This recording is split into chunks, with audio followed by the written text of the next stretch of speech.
সাংবাদিকের কোনো কাজ হবে যে সময় কোনো অভিনয় আপনারা ছাড়েন, নির্দোষ লোককে সাজা দিচ্ছে, আপনারা এরকম অভিনয় করেন না।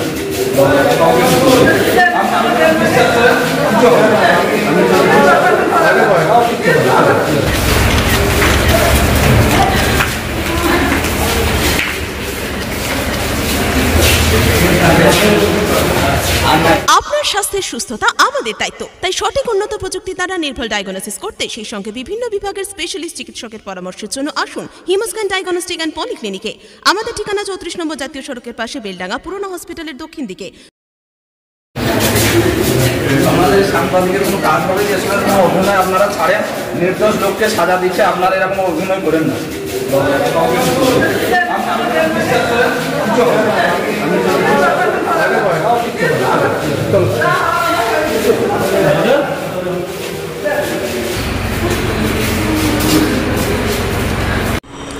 রেজিনগর লোকনাথপুর গ্রামে নৃশংস হামলা ও হত্যা মামলা, 5 জন অভিযুক্তকে যাবজ্জীবন কারাদণ্ড।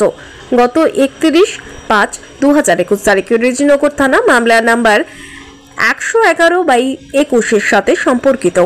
মাননীয় আদালত 30/5/2021 তারিখে লোকনাথপুর দক্ষিণ পাড়ায় সংঘটিত একটি নৃশংস হামলা ও হত্যার ঘটনায় জড়িত থাকার জন্য 5 অভিযুক্তকে যাবজ্জীবন কারাদণ্ড দিয়েছেন। গত 30/5/2021 তারিখে সরোয়ার হোসেনের অভিযোগ অনুসারে প্রায় 11:30টা পূর্ব শত্রুতার বশবর্তী একদল ব্যক্তি জোরপূর্বক ভুক্তভোগীর বাড়িতে প্রবেশ করে এবং লোহার রড, লাঠি এবং ধারালো অস্ত্র ব্যবহার করে সহিংস আক্রমণ চালায়।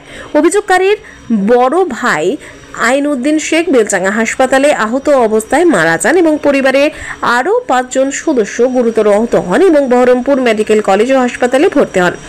যাবজ্জীবন কারাদণ্ড প্লাস 10,000 টাকা জরিমানা। দণ্ডপ্রাপ্ত আসামিগণের নাম: আব্দুল মগনি শেখ, নওসাদ শেখ, লেকচার শেখ, কামরুজ্জামান শেখ, রবিউল আলম, সকল লোকনাথপুরের গ্রামের রেজিনগর থানার বাসিন্দা।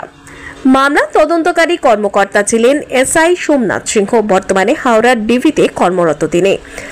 সিআইডি পশ্চিমবঙ্গ এবং মামলার নেতৃত্ব দেন জেলা পিপি শ্রী কল্পতরু ঘোষ এবং এপিপি আরিফুজ্জামান শেখ। মামলার সরকারি আইনজীবী বলেন, এই মামলার রায় আগামী দিনে সমাজে অপরাধমূলক কাজ কমবে বলে মনে করেন।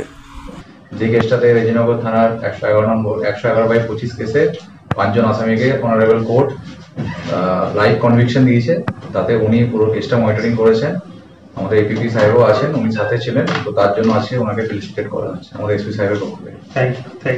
আপনারা দেখছেন আমাদের মাঝখানে আমাদের পিপি সাহেব কল্পতরু বাবু পেয়েছেন, আমাদের এপিপি সাহেব, এছাড়া আমাদের ওসি রেজিনগর আছে। আজ থেকে 2021 সালে একটা ঘটনা ঘটেছিল আপনার রেজিনগর থানাতে। সেখানে আপনার আইনউদ্দিন শেখ ও শরীফুদ্দিন শেখ, এই 2 ভাইকে তারই ফ্যামিলি মেম্বাররা, দুঃসম্পর্কে যে আত্মীয় হয়, তারা ব্রুটালি মার্ডার করেছিল। যেটা মূলত ঘটনাটা ঘটেছিল, তাদের একটা পোলট্রি ফার্ম, যারা বিবাদী ছিল তাদের পোলট্রি ফার্ম ছিল, পোলট্রি ফার্মে আগুন লেগে যায়। তো আগুন লেগে যাওয়ার জন্য সন্দেহবশত তারা ভেবেছিল যে এই 2 ভাই ও তাদের ফ্যামিলি মেম্বাররা আগুনটা লাগিয়েছে। তো তাদের উপরে তার বাড়ির লোকরা সবাই মিলে চড়াও হয় এবং চড়াও হয়ে তাদেরকে ব্রুটালি অ্যাটাক করে তারা আপনার বেলডাঙ্গা হসপিটালে ভর্তি হয়। তার মধ্যে আইনউদ্দিন শেখ সে স্পটেই মারা যায়, ব্রড ডেড ডিক্লেয়ার হয়, আর একজন একদিন পরে মারা যায়।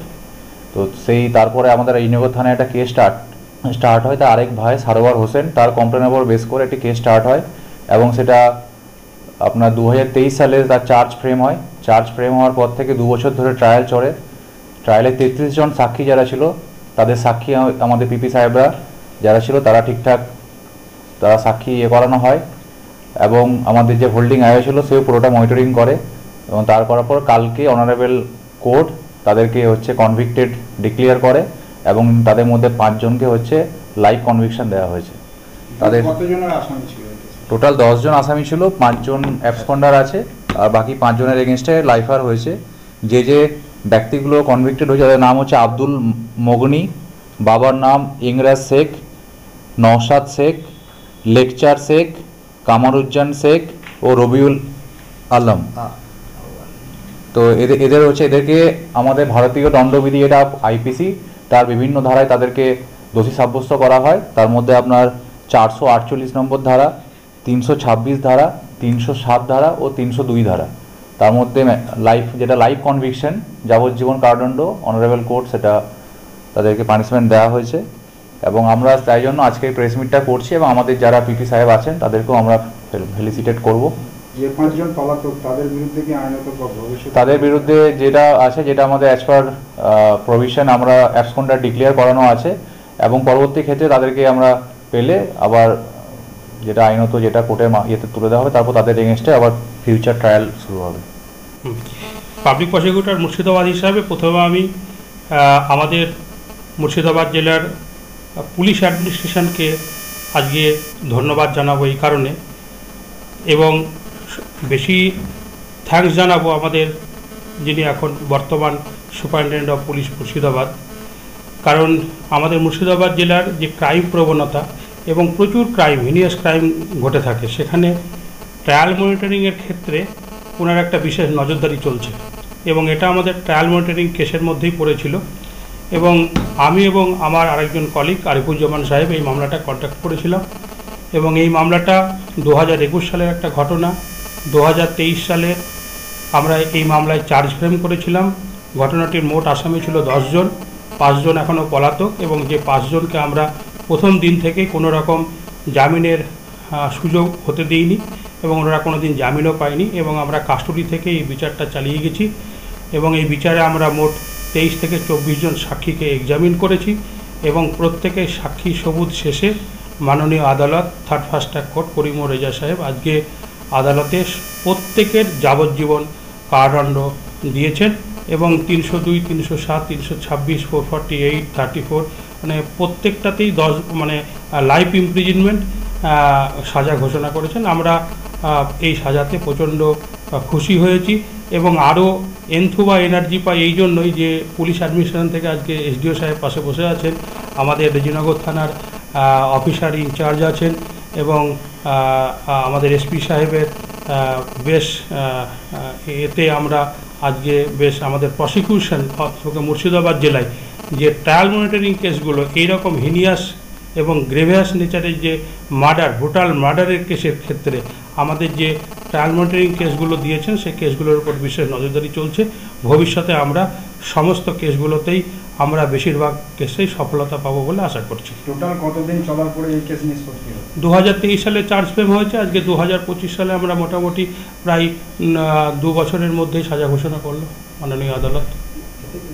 এই যে ট্রায়াল মোডে যে কেসটা চলছে, আগামী দিনে কি ক্রাইম কমবে মনে হচ্ছে? না, দেখুন, যদি আমরা ঠিকঠাকভাবে সমস্ত কেসেই যদি আমরা প্রপারলি ওয়েতে এগিয়ে যেতে পারি এবং সমাজে যদি এটা বার্তা দিতে পারি যে মার্ডার করলেই যে আবার জেল খেটে এসে জামিন পেয়ে গেলাম আর আমাদের কোনো সাজা হবে না, এই বার্তাটা যদি আমরা আমাদের দিক থেকে দিতে পারি তাহলে পরে নিশ্চয়ই আমি মনে করি যে সমাজে ক্রাইম কিছুটা হলেও কমবে। আমি কল্পতরু ঘোষ, পাবলিক প্রসিকিউটর, মুর্শিদাবাদ। সৌন্দর্য যেমন ফুল তেমনি ঘরের সৌন্দর্য হলো ফার্নিচার। এখানে পেয়ে যাবেন খাট এবং খাট সাজানোর সমস্ত রকমের সামগ্রী। এছাড়াও এখানে পেয়ে যাবেন শোকেস, আলমারি, রয়েছে বিভিন্ন ধরনের সোফা, ডাইনিং টেবিল এবং নামি দামি ব্র্যান্ডের আকর্ষণীয় আসবাবপত্র ও স্টিল ফার্নিচার।